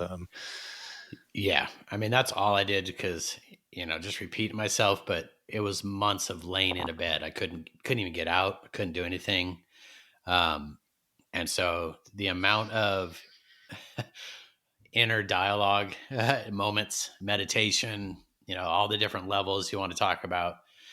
I went through it all. And my main thing was basically just communicating with my inner self about, I was basically trying to create a roadmap of a nervous system to my feet, because I realized I was explaining enough the medical world of where it starts, how it runs down your spine, how it splinters out at your sacrum. So I had a kind of a roadmap of what your body should be like. And then I was also educated on, how nerves can regenerate and find new paths. It doesn't have to be the same path and all those kind of things. So the amount of hours I spent of just visualizing nerve regrowth and, pain management and kind of the psyche, the mental side of things. That's amazing. It was Staying busy in a productive way. I had to, or I was going to go crazy, depressed, and fall into a dark hole that I might not come out of if I just sat there and dwelled on how messed up I was. Were you lucky enough to not have a natural addictive tendency towards the pain meds? Well, that's a loaded question right there, because I'm an addictive personality. Are you struggling with that right now? Are you struggling with pills? No, not at all. Full disclosure is I take gabapentin, which is not a narcotic. It's a nerve medication. I take a very small dose of gabapentin I make it to about 1 p.m. every day before the nerves ramp up to the point where you would know, because you ski. My feet feel like I live in ski boots that are 3 sizes too small and that have been on an ice glacier for days. They feel frozen and compressed nonstop, and that just grows and grows and grows through the day. So I take a gabapentin to kind of knock the nerve firing away, and then I snap a half of a pain pill, usually about once a day, but I don't even take a full pill. But once my sacrum area, and after, I don't really need it if I'm chilling, but if I'm out and about, traveling, sitting a lot, compressing my spine, it gets crazy painful. But unfortunately, Advils and Tylenols don't do much. But I take half a pain pill a day, and it's just enough. It doesn't take the edge off, doesn't make me high at all, but it's just enough to not be just all consuming pain. And in the States, at least, they really regulate it. Where my pain management doctor is, every time I walk in, because every month you have to go see him. They can't just write you a prescription. And so they can monitor how much you're taking. And he applauds me. He's saying, like, you must have good discipline, because in your condition, I expect you to be taking a full pain pill every 4 hours for the rest of your life. And you're not doing that. But I really attribute a lot of that hardcore will to not go down the pain pill rabbit hole, once again, to Robert, my nurse, who did battle with it in his early days of losing his leg and was very aware of the dark spiraling tornado that pain meds can lead to. So I was always really fearful of it. It's the same reason as a young person, I never really did hard drugs or anything. I'd saw some friends go down the road and I'm like, okay, that looks fun in the moment, but your life's falling apart from an outside perspective. So I know better than to even entertain the idea of trying it. Almost the same reason I stayed away from base jumping for a while, is I was like, I know I'm going to get addicted pills, to it. Base jumping, yeah. But yeah, no, I feel very in control of that. Good. That's good. And yeah, I'm at past year 3 now, and I've never broken out of that, never taken more. Um, I get to the point now I realize if I need to take more, I just need to take the rest of the day off compared to taking more. So I feel very comfortable with where I'm at on that. Yeah, that's good, man. Like one of my closest friends growing up, his brother, who was basically like one of my closest friends as well. Yeah, he got an eye injury and yeah, ruined his life. Had to take some pain pills, and he just had that predisposition for like having that addictive personality. Yeah. And he's ruined his life. Yeah, and I've seen that in a handful of people. Like I think most people have seen it, whether it's from afar or up close. Yeah, I think also having a family saved me from all of those things, because there's no way in hell I want my kids to look at a dad that's drug riddled and Yeah. in a dark path in life. So the fact that I have them to be my guiding light has saved me for sure. I was just thinking about when the last time I saw you was, and I'm not sure if it was in Chamonix or in for Red Bull Aces, but just mentioning those two moments, man, those were some good times. Yeah, for sure. Yeah, I kind of think, I don't know the order either, but definitely during the Squirrel Chamonix time running the gates. Oh man. That was, man, I wish we could figure out an event that a sponsor is not too scared to come in and support it. But running mountain gates, I keep trying to tell Red Bull that just like their Red Bull Air races, we could use gates, 40-foot tall gates. We don't need to be low on the deck. We could run such a safe, amazing event on that style. And I'm just like, I feel pretty connected. Some of the most amazing photos and videos, and then just an incredible amount of fun too. Yeah, that and Aces. Unfortunately, burning 6 helicopters in the sky for hours a day is not feasible. Not exactly sustainable. Yeah, but it was fun. For sure. What about drones? I mean, it seems like drone technology is at a point now where they could be running the gates with drones, and we could get one helicopter. I think it's there, if not getting there. The heavy lift drone capability is definitely there. It didn't used to be even in the Aces. There was a few military applications, but it wasn't available to us civilians. Wasn't that the original plan? Like Luke was out there and may not have started a fire, and yeah, that's why I was like, that's why I was saying it wasn't quite ready. Yeah, yeah, that was the original idea, was the drones, and I think it's still a possibility. I think there's a few different ideas too, but I think the drones is probably the solution. But hands down, I think the coolest thing would still be the gates on a real mountainside, in nature, in the elements, jumping off of a cliff, being so true to the sport. That would be my dream, is to find some sponsor that had the guts to come in and support that. That was some of your first jumps at the Brevant, right? Yeah, it was my first jump at the Brevant. Yeah. Wow. What an introduction there.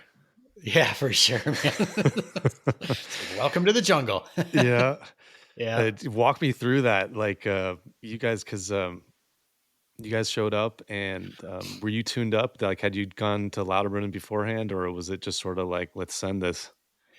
No, definitely tuned up. To be honest, I can't remember what we were doing, but I've never gone into any of those situations cold. Okay. Whether it's like go out to the drop zone and pound out 100 wingsuit jumps in a week and just like be super switched on my wingsuit, that'd be worst case scenario. But still the bare minimum of being skydive current, at least. So flying the wing is not something I haven't done in a few weeks or months or whatever.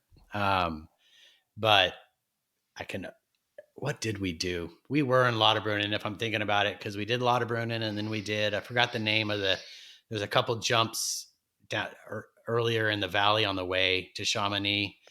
So we did a few of those jumps too. So we kind of worked our way up. Belvedere. I think you guys jumped at Belvedere. You're right. Yes. Yeah. So we did stuff like that, but that's been something that I've been adamant about, whether it's a Hollywood stunt job all the way down to a fun personal thing. I've never, that I can remember, I've never gone in anything just uncurrent and cold. I put a lot of value in training, and at least not maybe, not doesn't have to go into it being like, oh, I trained for a year for this, but at least not going into it uncurrent. When you have big projects like let's take the Transformers, like in Chicago, right? Yeah. How do you break down a big stunt like that? Do you look at it as like one big thing, or do you look at it as little pieces that you have to train and then slap it all together? Like, what goes through your mind as you're like approach with a project like this? Yeah. I mean, that was a really unique project because at that time, wingsuiting was still pretty fresh. It was still pretty new, for people like you and I, it wasn't that new, but it was still pretty new. But I come back to like the original phone call went to JT Holmes, who then picked up the phone and called and put together a team that he knew that he could trust and that he liked their skill levels, from the Julians, myself, Andy, Mike. And then we all kind of went into it with the same mindset of like, okay, if Paramount's not willing to give us the budget to train this properly, then I say this loosely because we might have still been interested, but we're not interested if we can't go train it right. And so, largely I give a lot of credit to JT because he was the coordinator of it all. But once we got together, it was very much a team effort of feeding off each other, talking to each other. How can we do this? And, so we just stair-stepped it up from starting to jump together, fly together. And then we realized what the ask was in Chicago, the city. And we got the budget to go to Lauterbrunnen and not just the normal jumps we know of, but find features on mountains that somehow resembled what it was we were going to ask to do, whether it was the right height of a building or having to go around a corner or whatever the ask was going to be. We found a natural environment that we were comfortable with to train it as a team before we went into a very uncomfortable situation, which was an urban environment, 5-way wingsuiting through downtown Chicago, Which is called the Windy City. Yeah. Of all places. Yeah. Fun fact about that, though, it's only called the Windy City because in early political days, the politician always had long-winded speeches. Oh, it had nothing no to do with the shit. actual wind. I learned that on Okay. that job, by the way. But it is really windy there too, so people think it's the Windy City. But yeah, so I think really thinking, taking what the end outcome, what you want the end outcome to be, and then dissecting it all the way down to the most simple, basic part of it that you think, hey, at our skill set, we can skip A, B, C, D. Let's get to, the later, but don't skip it. Go through those steps because you're going to learn things along the way. I took the same philosophy when I got the Point Break job. I got the team together, flew them out to Skydive Paris, and we just started skydiving together and learning how each other flies and maneuvers, how we act in certain situations before we're in an unforgiving environment. So it's if you have the means, there's a lot of value in taking your time and starting at A before you get to Z.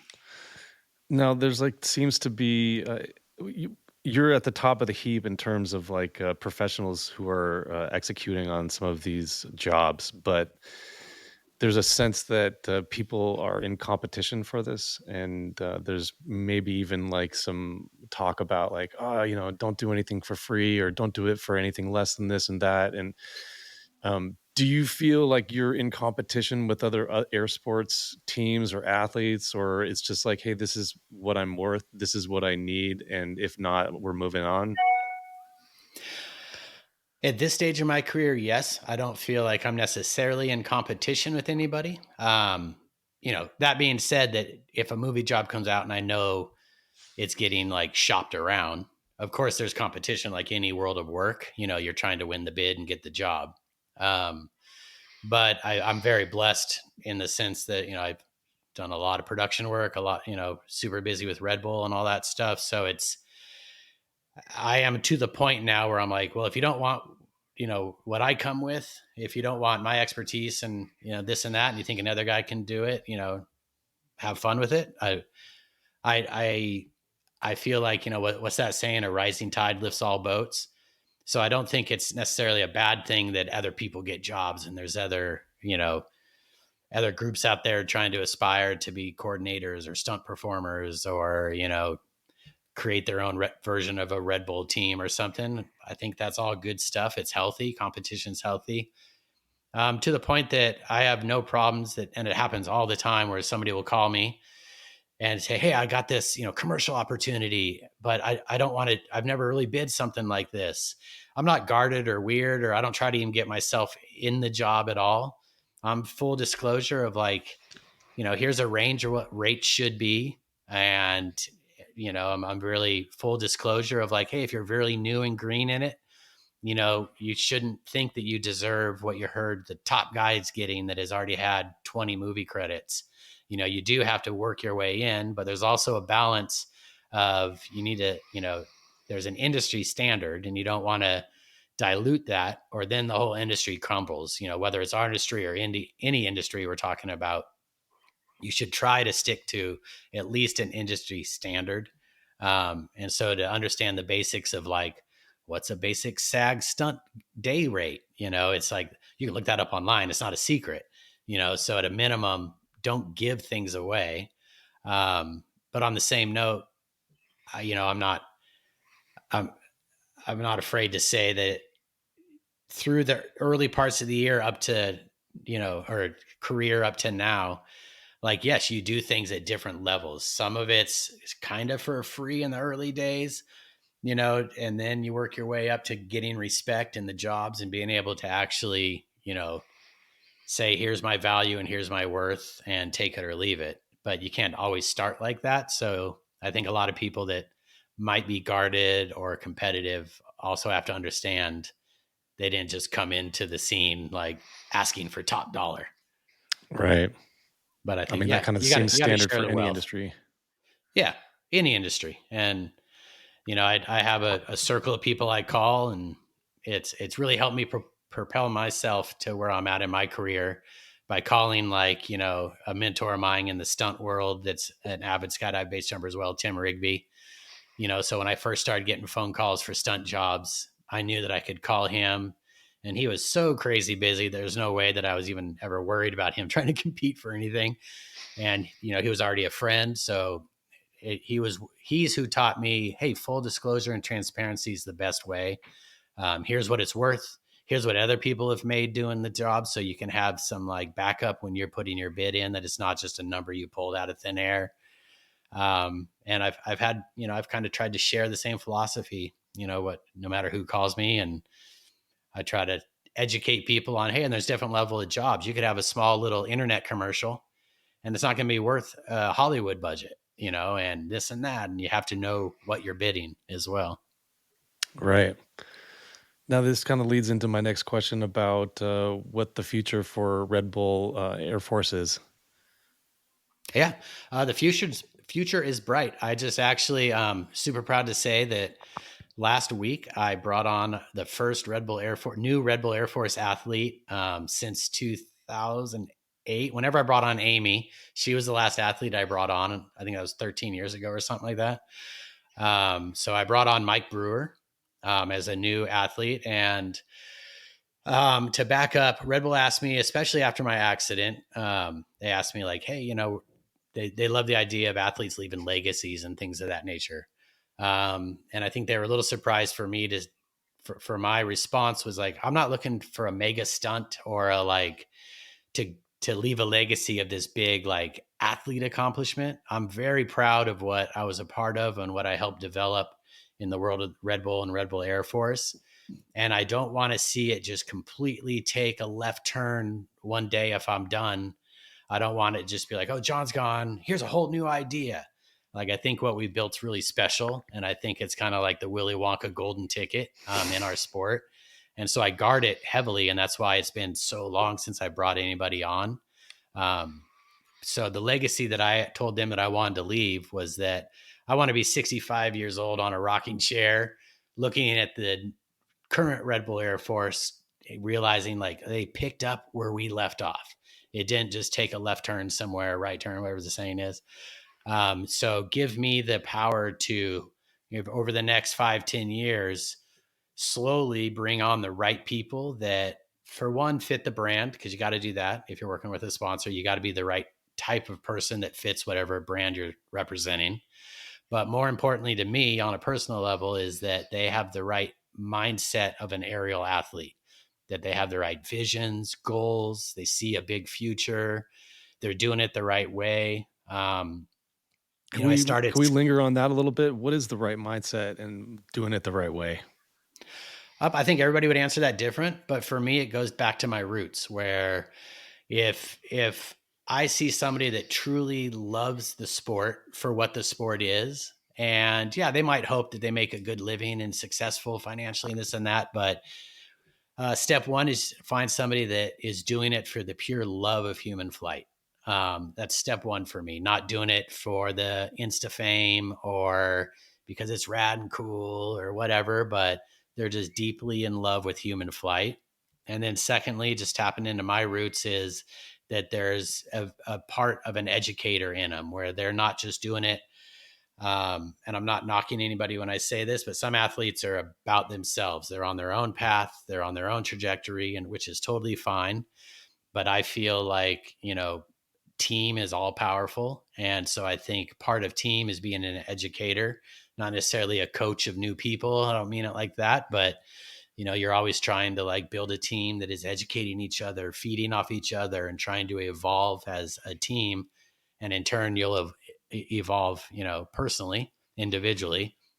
So the love of human flight, the educator team mindset, and the selflessness, the no ego. And that's what I really liked about Mike Brewer, to kind of summarize it, is I jumped into the Hall of Fame, the groundbreaking Hall of Fame demo that USPA was doing like 4 years ago. And this kid came up and is like, hey, the USPA hired me to be the camera interviewer guy, whatever the right title is. So can I interview you? So I was like, sure. I didn't know who he was. I didn't know he was a skydiver at all, because he wasn't representing himself like that. He interviewed me in detail, let me tell all my stories and this and that. And he never once even said, I jumped too, or I understand that. Or he wrapped the interview, said, oh, great to meet you. Thanks for the interview, and walked away. And then I started asking people, because I started trying to build a list of people for me to quietly kind of scout and watch. And his name was a name that came up, but I still didn't know that was the same person. Oh, funny. And so when I start like stalking him on Instagram or whatever, I was like, holy shit, that's the dude that interviewed me. Like, weird. Like, he never even said he jumped, let alone that he was already like on his way to being an aerial ninja guy, And so the humbleness of it is what attracted me to watching him more than other people. And then I went on a kind of secret before my accident. I heard him and his best friend Lane was in Lauterbrunnen. So I got Red Bull give me a small little budget. I went to Switzerland on my own, and I brought my family. So we were on a family trip, and I'd set this all up, but he didn't know it. But I bumped into him at the cafe, and I was like, oh shit, oh cool, nice to meet you, I was like, hey, I'm going up speed flying. I got a little heli budget, and I'm alone. Do you want to come with me? Because I wanted to see what he was like in the moment. And so I set it up where it was, all fake, but hey, I got an extra seat. Come play with me. Amazing. So then I saw how he was just in the moment, being a person or whatever. And he was great. So then I kept watching him. And then I got hurt. So there's a little bit, he probably would have came on a little earlier, but there was a little pause. But now me being injured really kind of accelerated my want to, I have a program that I'm loosely calling Under My Wings, where I'm trying to basically scout and bring on the next generation of Red Bull Air Force aerial athletes. And luckily I'm in no rush. There's not a timeline for it. I could have 6 athletes in a year. I could not bring anybody on for 4 or 5 years. There's no timeline, but I'm quietly trying to bring on the right people that fit and jive together and create that new generation, so the legacy goes on. That's amazing. I just had this like idea that you were like in your family, had some fake mustaches on, sitting behind him in the train. No, I wasn't that incognito. I was there being me, but the bumping into him, which seemed to be on accident, and like, oh, how weird, you're here. Yeah. Did you have something in mind? Like, this was obviously a test, right? Where you were like, what were you looking for in that moment where he was like, okay, this dude's what I'm looking for? Um, well, the first thing that comes to my mind when you ask that question is pretty much I wanted to see if he was as humble in the moment as he was in the interview. Mm, And what I mean by that more than anything is like, okay, here is Jon Devore, rebel athlete, accomplished, whatever. I invite this younger, aspiring dude to come, play in the mountains. Is it going to be like most people? And that's try to be like crazy, rad, pushing it. Is he that guy, or is he the guy that takes a step back and he's calculated and doesn't get overwhelmed by the moment? And that's what he was. He was super humble. He was flying a bigger speed wing at the time, even though I was like, oh, I got smaller stuff if you want to try that and this and that. But he was like, no, I'm flying this now. I like this. And wasn't doing nice. crazy hook turns on landing. He was launching and flying a mellow line, even though I was ripping down waterfalls, being like, oh, he's not even following me, that kind of thing. And so him going into it calculated, knowing who he was and not being overwhelmed by the moment of, a rebel athlete with a heli budget invited me up on a mountain. Holy shit. Yeah. That I can was imagine like he's probably like, oh, this is, I'm getting tested here, or I want to show off. I want to look like I know what I'm doing in front of Jon. And that could have been really tempting, I guess, like to just try to rip in front of you. Yeah. I can't speak for what he was really thinking. And maybe in his mind, he was ripping and showing off. I don't know, but he definitely wasn't pushing it or being dangerous or scaring me of like, actually, I'm done with my heli budget. We're good. Nice to meet you. Yeah. So that was just step one. And then through my injury, he also got hurt pretty bad, but recovered from it soon after that. Mm. And then I just kind of started watching him, and I started realizing that he was very much on a different, but reminded me of a path I was on in my early skydive years, where I was seeing him go into all these boogies, and he started getting a name and respect, where all of a sudden he was now a load organizer. Oh, now he was running his own event, and now he was being invited to be on this elite like record thing or whatever it was. He was earning his way through, in years, not just like splashed on the scene in a year. He was earning his way year by year by year. And so it was long overdue. So I flew out to Amy held the head up world record event in Eloy last week, and he was a part of it. So I went out and kind of sneakily again, he had no idea why. He thought I was just there to participate. But after Amy did a debrief to the group, she handed it over to me, and everybody's like, why is Jon talking? He's not even a part of this thing. And I was like, real quick, sorry to interrupt. I did a little speech about like kind of here's what I've been looking for, and there's no better guy. And I had a helmet already painted and branded with his last name and all that. Wow. So I called him up in front of all of his peers and whatnot, and gave him the Red Bull helmet, invited him on the team. I was like, I hope in front of all these people you don't say no, but we'd like to bring you on, first guy in like 13 years, or bring it onto the team. And a reason flash forward, I kind of did it like that instead of privately, is I did want it to be known that like our program, although it's very guarded, the doors are creaking open, and I wanted the kind of the rumor mill to start buzzing around that like, oh, there is a chance to break through into this program that so far has been the same people for 20 plus years. Man, what an amazing story. That's cool. I bet his reaction was priceless. Yeah, no, it was great. Yeah, he was super. He seemed very sincere when he said he did not expect it. He hoped, because I started inviting him on to we had a couple team camps. So I invited him to come out and, hey, we need an outside camera flyer to document this. You want to come out, just so out to see how he interacted with everybody. So he had to have a little bit of an idea that there was a chance, because I started inviting him on stuff and being, in communication with him. But I think that moment he did not expect it right then, for sure. And then you said the kind of person too. I'm curious, what is the kind of person? I mean, you talked about like teamwork, not being someone who's, too ego driven, and I guess like solid in their own shoes. Is there something else that you see as in a personality that fits the Red Bull brand?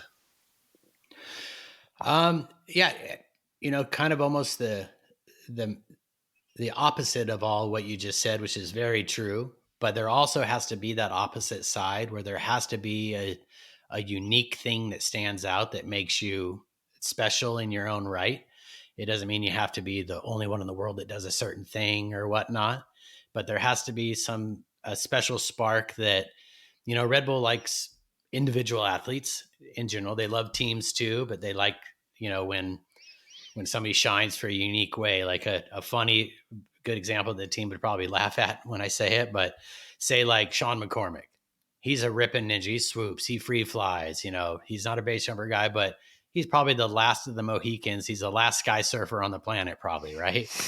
But something unique, that makes him very unique, where he's really the only one that does that. Where, Andy Farrington has this unique, like, uber talent of just being like the ninja of ninjas and wingsuiting. And, Mike and I come from this pioneering free fly world, and Amy's leading the charge in, the female side of human flight. And so having some special little thing that makes you kind of shine a little bit is definitely one thing. It definitely helps. It's not needed. You could just be an overall team player that fits well too. But that's definitely something that helps with the brand. And then I guess more importantly, it's just not being, you have to be, even if personally you're introverted, you have to be willing to be an extrovert, in the sense of there's going to be cameras on you. There's going to be asks that are made of you, whether it's social media or interviews or speaking gigs or whatever it might be. You have to be willing to be somebody that doesn't mind sharing yourself and your stories, and, be confident who you are. So I guess all that summarized is that word. You have to be confident, is kind of the number one thing. And the list could go on and on. But I think for me personally, the people I'm really looking for is people that, even if you shine individually, you thrive in a team scenario, because we are a team. We're not, there's other, even in the skydive base jump world, there's other parts of Red Bull in other countries that it's just one athlete and they are doing their own solo mission, which is totally fine. But the Red Bull Air Force is different. After all these stories of different projects and talking about your legacy and looking back, is there any one project that really stands out in your mind as like, man, those were good times? About 18 just went through my head. Yeah. Well, I mean, I've said it before, but I guess the biggest full circle moment for me in my whole career, even though I might have had other moments that were special in a different way, but the Point Break movie for me was the explanation point for me, because the original Point Break's what got me into skydiving. And then flash forward to 2013, 14, whatever it was, where I'm the aerial stunt coordinator for the new Point Break. I'm doubling Johnny Utah. It was just the most surreal full circle moment. What got me into it. Now I'm doing it on the biggest screen possible. And doing it with just amazing, really cool people.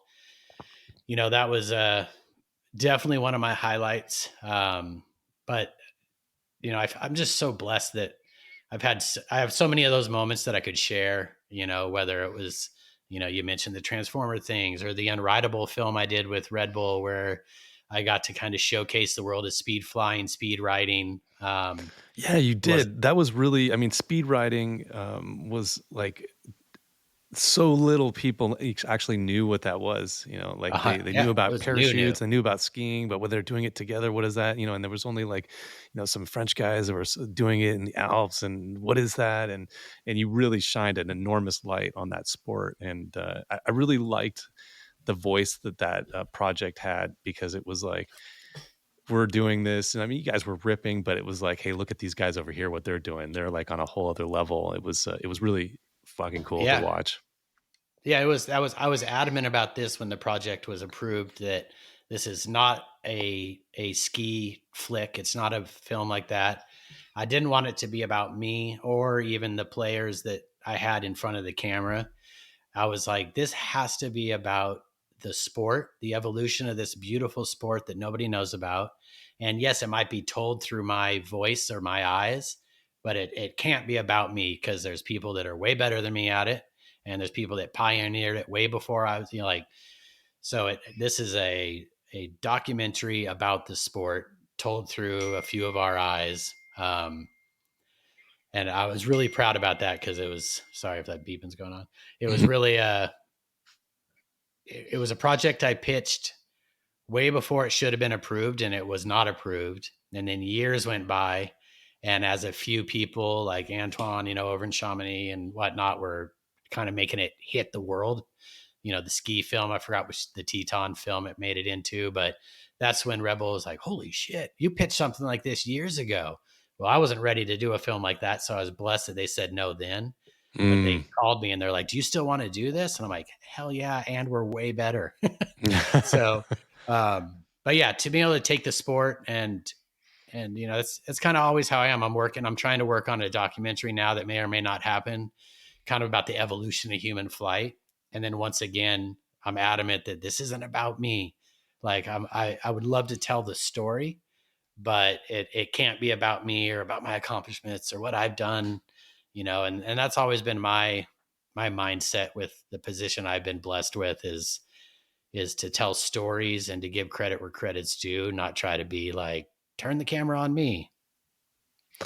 I think that's a beautiful place to end this interview. Jon, it's been a real pleasure, man. Thank you so much. Yeah, you betcha. I had a great time. We hope you enjoyed this episode. If you have any thoughts about what you've just heard, please don't hesitate to hit us up. A big shout out to Mark Stockwell, our sound mixer and co-producer. We love you, man. If you'd like to learn more about the podcast, please visit exitpointpodcast.com. See you on the next one.